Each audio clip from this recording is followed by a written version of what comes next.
I think one of the better ways to kick off this series is with a nighttime routine. So it's currently 8:40 at night, and one of the greatest ways that you can sort of start to improve your mental health is with a good night's rest. So it's 8:40. I've done basically everything I need to do right before I go to bed. But I'm just want to give you a little roundup of today. So because I want to be like real with you guys, and I want to show that not everyone's perfect, and not even myself. So this is my habit tracker. Right here I have the habits: meditate twice a day, write down a few points of gratitude on my phone, gratitude in my journal, and usually if I'm doing something in my journal it's a lot more in depth rather than on my phone. I just write something like, I'm grateful for my bed, I'm grateful for my pillows, I'm grateful for my home. But here I go in depth and stuff. I also have read, pull-ups, push-ups, no bad dopamine, and stretch. Not a single one of them has been ticked for today. I haven't done any of the habits that I wanted to, and for the most recent part of like this like month and stuff, I have found that in my nighttime routines, it is often consisted with getting as many of those habits checked off as possible because I didn't do it during the day. So I often found myself doing 2 1-minute meditations within like 5 minutes just so I could check off both of those boxes, which is bloody retarded. Like, come on, I can do better than that. So I'm being real with you. So for this thing, what an actionable step that I would say that you want to do if you want to follow along with this journey is to make yourself a mental health habit tracker. So the basic mental health habit tracker, actually, I would just put meditate, gratitude, read, and exercise. But if you want to do the same thing that I'm doing, just have the meditate, gratitude, read, pull-ups and push-ups if that's doable, exercise, which is push-ups and pull-ups, and stretching. But I would say get yourself some form of exercise every single day, as often as you can. Like, go for a run, lift some weights, do some calisthenics in your room, something. So meditate, gratitude, exercise, and read. Those are the main core habits that you want to be doing. And yeah, so I'm gonna do like my nighttime routine. I'm gonna wake up. I'm gonna get like a good night's rest. I'd probably be in bed at like 9. Like, I'd probably be lights out at 9:30.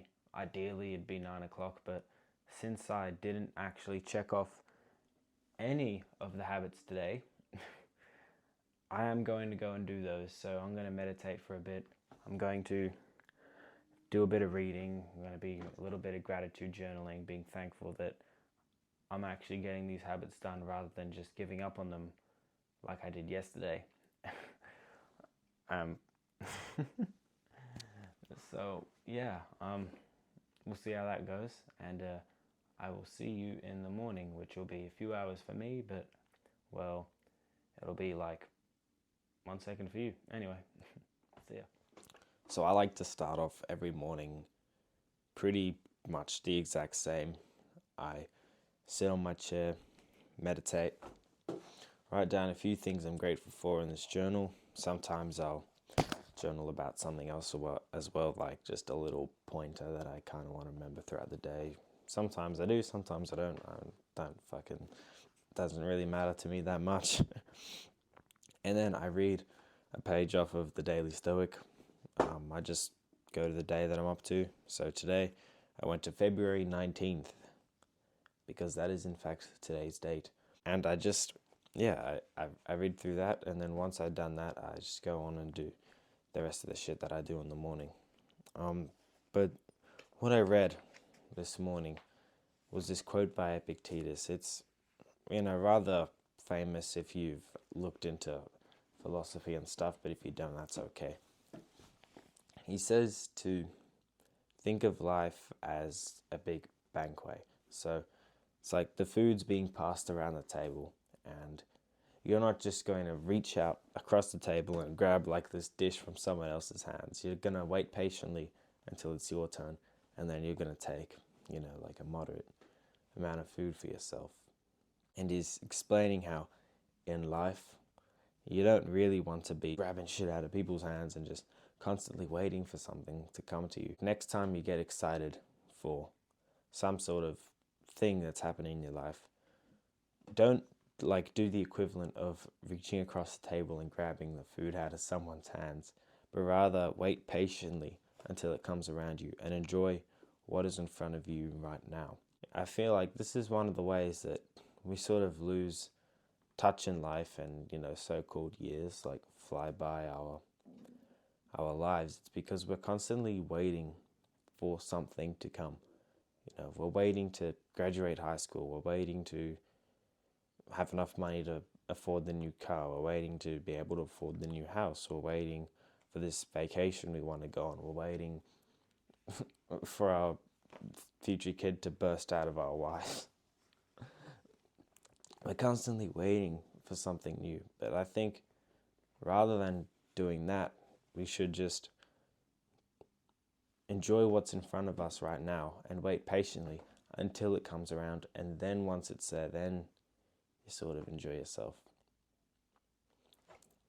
So I really like that thing that I read this morning from this book. It's one of my favorite quotes and stuff. This is the second year in a row I've been reading this book, so I already knew about that one.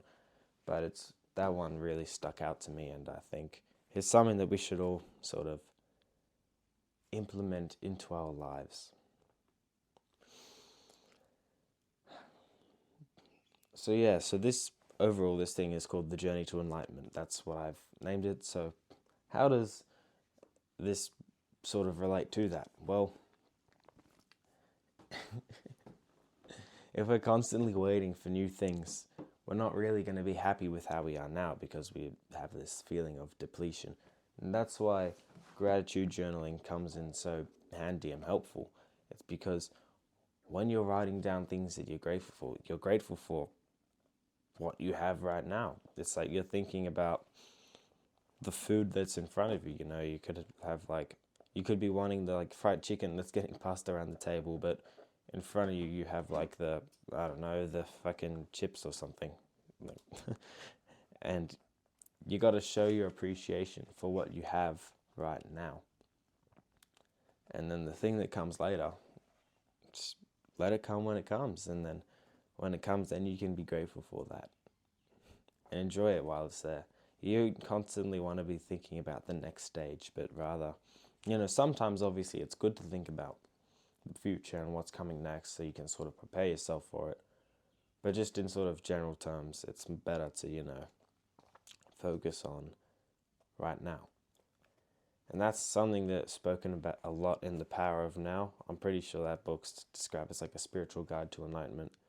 I'm definitely going to be rereading that book soon, and every insight I get from it, I will make a video on it in this series, whether it's 30 seconds long, a minute long, or 20 minutes long, even an hour long. Maybe I'll read something that's so incredible, because this is my second time reading it. I'm going to notice a lot more things. Maybe I'll make a whole presentation on it on PowerPoint and do a whole full breakdown of this whole insight idea that I get. But it should be exciting. It'll be a good series. So if there's one takeaway from this episode, the morning. It's a beautiful morning here right now. So make sure that you get up at a time where sort of the sun's rising. Obviously, it's not practical for some people, and depending where you live and what's going on and stuff. But if you can, get up at sunrise or either right after sunrise, because the world is just so magical in the early morning. It's beautiful.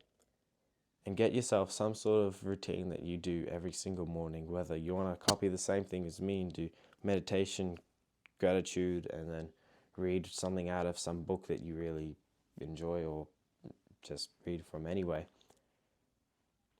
And then, you have the rest of your morning routine and you just do that. So, morning routines, early mornings, and make sure you get enough sleep. Thanks for watching this video, and I'll be excited to see you in the next one. Goodbye.